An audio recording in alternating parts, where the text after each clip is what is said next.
민간단체가 위탁 운영하던 장애인 권익 옹호기관 운영이 국민권익의 권고에 따라 공공으로 넘어갔습니다. 그런데 현장에선 기대와 다른 우려도 나오고 있습니다.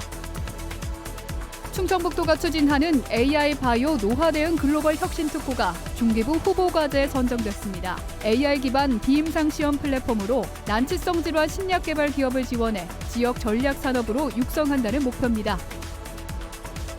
지역에서 교육받고 지역에 남는 음악 인재들이 새로운 문화 창업에도 도전하고 있습니다.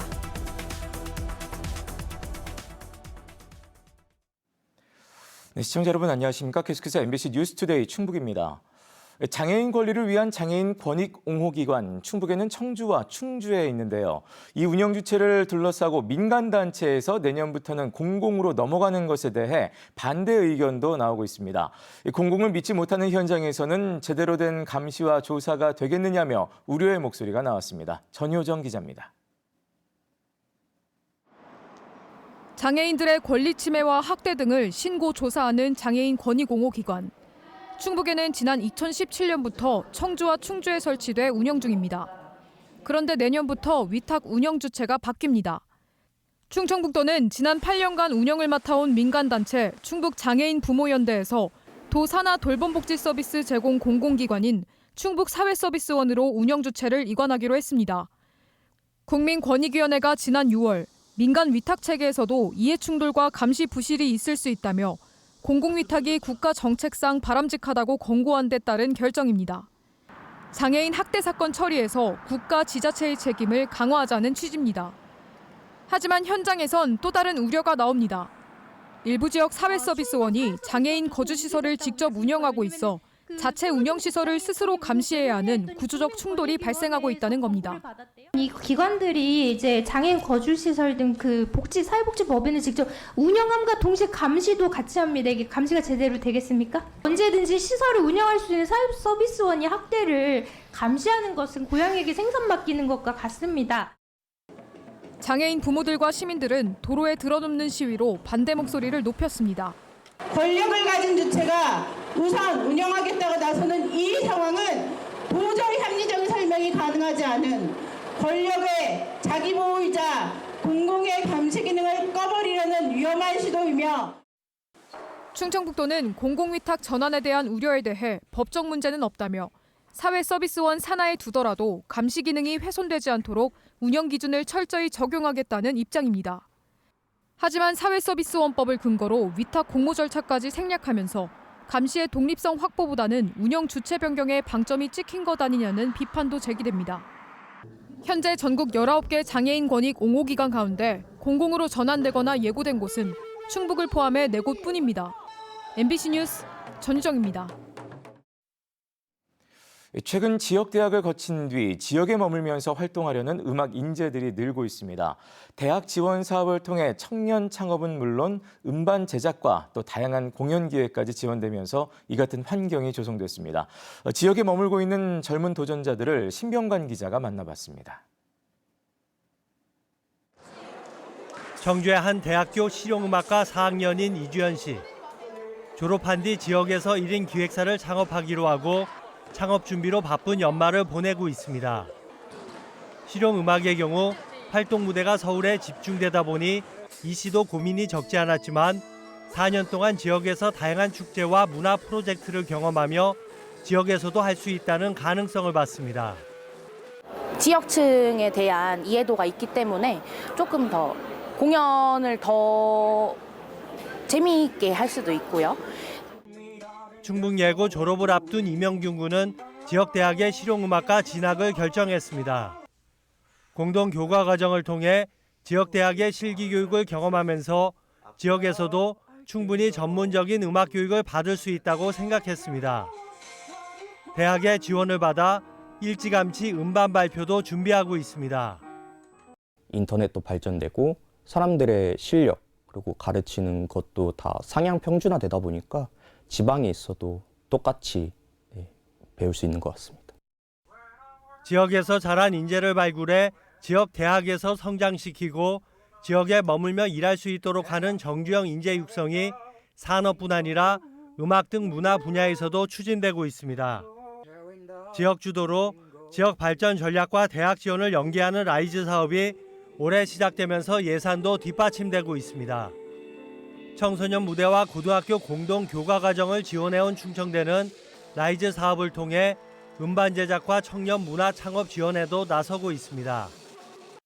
충북에서 공연을 할 수 있는 그런 문화의 장을 만들면 이 친구들이 저희 지역에서 취업까지도 연계가 돼서 실현과 창작 활동을 충분히 해나갈 수 있다고 생각을 합니다. 내년에는 음악 동아리와 댄스 동아리 학생들이 설 수 있는 무대도 다양하게 마련됩니다. 라이즈 사업을 동력으로 지역 인재들이 지역 문화 산업을 지키고 키워나가는 새로운 도전에 나서고 있습니다. MBC 뉴스 신병관입니다. 충청북도가 추진하는 AI 바이오 노화 대응 글로벌 혁신 특구가 중소벤처기업부 주관 글로벌 혁신 규제 자유특구 후보 과제로 선정됐습니다. 이 사업은 AI 기반 비임상시험 플랫폼을 구축해 난치성 질환 신약 개발 기업의 글로벌 진출을 지원하는 것으로 충청북도는 K바이오스케어와 연계해 혁신 신약 기업의 미국 FDA 진출을 뒷받침하겠다는 목표입니다. 한편 중소벤처기업부는 내년 4월 중 최종 과제를 선정할 예정입니다. 충북 그린수소산업 규제 자유특구에서 암모니아 열분해 방식의 수소 생산이 법적으로 허용됐습니다. 중소벤처기업부와 기후에너지환경부 그리고 충청북도는 충주에 설치된 국내 최초의 암모니아 기반 수소 생산 실증 시설을 통해 안전성을 검증하고 관련 안전 기준을 개정했습니다. 이처럼 제도적 기반이 마련되면서 국내 수소산업 확장이 한층 가속화될 것으로 충청북도는 기대하고 있습니다. 충남 서산 지역의 경제 주축인 대산 석유화학단지가 공급 과잉과 원자재 가격 상승 등으로 구조조정에 나섰습니다. 여기에 산단 근로자들을 위한 일자리 연계형 주택마저 무산 위기에 놓였는데요. 지역 경제 침체가 우려되고 있습니다. 최기웅 기자가 취재했습니다. 서산시 대산읍 일대에 추진 중인 일자리 연계형 지원주택 798억 원을 투입해 공공임대아파트 290가구를 짓는 사업입니다. 대산 산단 내 중소기업 근로자들의 정주 여건 개선을 위한 것으로 지난 2023년 국토교통부 공모에 선정됐습니다. 국비 310억 원이 투입되고 한국토지주택공사, 즉 LH와 시가 나머지 30%씩을 각각 부담하는 조건입니다. 하지만 지난해 10월 LH는 돌연 공문을 통해 사업 참여가 어렵다고 시에 통보했습니다. 당진 성문 국가산업단지 등 서산 주변 지역 임대주택 등에서 미분양이 많아 신규 주택 건설이 쉽지 않다는 게 이유입니다. 특히 공공임대아파트 수요에 대해 LH와 서산시가 극명한 차이를 보였는데 서산시는 아파트 수요를 647가구로 예측한 반면 LH는 45가구에 불과할 것으로 분석했습니다. 그래서 저희는 그 LH 측에서 그 한 수요 조사를 저희하고 너무 많은 격차가 나기 때문에 수용할 수가 없는 입장입니다. 대산 석유화학단지 위기 등으로 비롯된 지역 경제 침체로 어려움을 호소하던 주민들은 크게 반발하고 있습니다. 대산읍 발전협의회와 이장단 협의회는 경남 진주 LH 본사를 찾아가 사업 추진을 촉구하는 집회를 연대 이어 1인 시위까지 계획하고 있습니다. 지금 대산에 와서 살려고 하는 사람들도 많이 있는데도 불구하고 어떤 주택 사업이 어떤 당진시의 어떤 미분양 사태로 인해 가지고서 안 된다는 것은 말도 안 된다. 해당 사업은 이미 타당성 조사와 지방재정 중앙투자심사가 완료된 가운데 서산시는 수요 조사를 공동 분석하거나 제3의 기관에 공동 의뢰하는 안을 LH에 제안한 상태입니다. 하지만 LH는 인구산업, 주택 등 수요 조사와 객관적 분석 기법을 통해 도출된 결론이라며 추가 조사가 어렵다고 맞서고 있습니다. MBC 뉴스 최경입니다.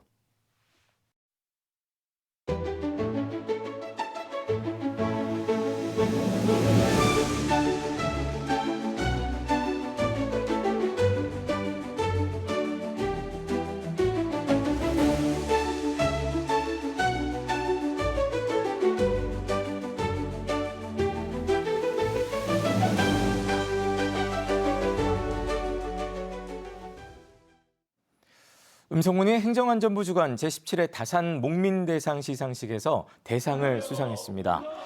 다산 목민대상은 다산 정약용 선생의 청렴, 소통, 애민정신을 지방행정에 구현한 자치단체에 주는 상으로 음성군은 각종 평가에서 높은 평가를 받고 지역 내 총생산, 고용 등 경제지표에서도 전국 상위권을 기록했습니다. 이번 수상으로 음성군은 특별교부세 1억 5천만 원과 상금 2천만 원을 확보했습니다. 중소벤처기업부가 주관한 2025년 명문 장수기업의 충주중앙운수가 선정됐습니다. 지난 1956년 설립돼 충주 지역 최초의 영리법인으로 기록된 중앙운수는 물류 전문기업으로 최근 AI 빅데이터 기반 스마트 물류체계를 구축해 디지털 전환을 꾀하고 있습니다. 중소벤처기업부가 45년 이상 된 기업을 종합평가에 선정하는 명문 장수기업은 현재까지 63개 기업이 선정됐습니다.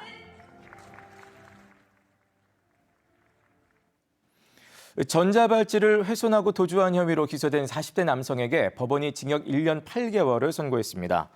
청주지법 형사 5단독 강건우 부장판사는 지난해 형 집행을 마친 뒤 보호관찰 대상자로 관리되던 중 지난 8월 전자발찌를 끊고 부산으로 도주했다가 17시간 만에 검거된 40대에게 이같이 판결했습니다.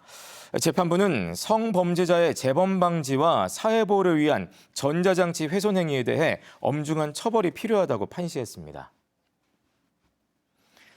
10년 넘게 알고 지낸 지인을 폭행해 숨지게 한 30대 남성이 상해치사 혐의로 검찰에 넘겨졌습니다. 청주 흥덕경찰서는 지난달 30일 청주시 흥덕구 자신의 집에서 함께 거주하던 40대 남성을 폭행해 숨지게 한 혐의로 30대 남성을 구속 송치했습니다. 피의자는 의식을 잃고 쓰러진 남성을 3시간가량 방치했다가 소방에 신고했으며 경찰에서 스스로 일어날 줄 알았다는 취지로 진술한 것으로 전해졌습니다. 단양군이 닥터헬기를 보유한 경북 안동병원과 응급의료 협력 협약을 체결했습니다. 응급의학과 전문의 14명을 보유한 안동병원은 권역외상센터와 닥터헬기 출동 체계를 갖춘 전국 상위권 응급의료기관입니다. 두 기관은 응급환자 신속 의뢰 회송 체계 구축과 닥터헬기 공동 활용을 통해 주민 안정을 강화할 계획입니다. 청주시가 최근 3년 동안 특수업무 수당을 잘못 지급한 사실이 자체감사에서 드러났습니다. 감사 결과 117명에게 3,983만 원을 과다 지급하고 17명에게는 2,320만 원을 미지급한 것으로 확인됐습니다. 공무원 특수업무 수당은 전문성을 요하거나 위험, 기피 부서 업무 등을 수행할 때 지급되는 수당입니다. 네, 뉴스를 마칩니다. 고맙습니다.